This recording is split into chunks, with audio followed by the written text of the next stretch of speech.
All right, just turning 15:15 here in Moscow. Don't know how to solve a problem? Then perhaps surround yourself with a fence. That's the principle according to which Israel's Prime Minister Netanyahu seems to make decisions. In our neighborhood, we need to protect ourselves from wild beasts. At the end of the day, as I see it, there will be a fence like this one surrounding Israel in its entirety. Prime Minister Netanyahu used offensive words in saying that the idea is to keep the villa, namely Israel, behind the fence to ward off the wild beasts or beasts of prey. This is certainly not language one should use to describe Israel's neighbors. One can look at it as just a political ploy, but one can look at it from another angle altogether.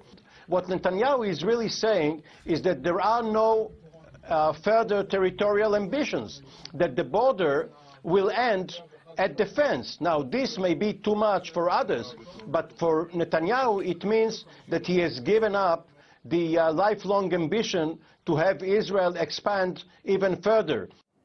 Building walls appears to be a bit of a growing trend around the world. Plans to erect them in various parts of Europe and the United States.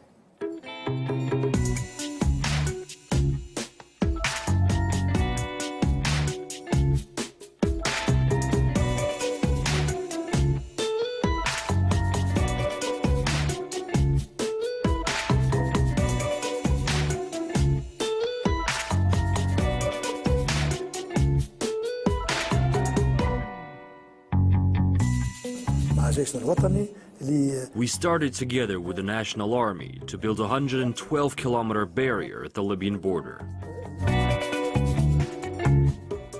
Mexico will not be taking advantage of us. They will not be having open borders. And the greatest builder is me. And I would build the greatest wall you have ever seen. This is RT International. Just a moment here. The world awaits a key space discovery to be announced today, ultimately proving Albert Einstein's prediction made 100 years ago. Just a moment.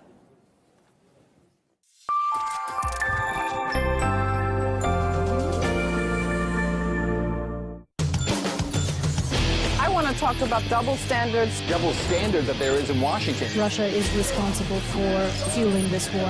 Assad's war against his own people helped to fuel the rise of ISIL. By standing up for our values around the world, that is the way that we will keep our own people safe. How do you get away with such blatant double standards? We occasionally have to twist the arms of countries that wouldn't do what we need them to do. There you have it. Simple.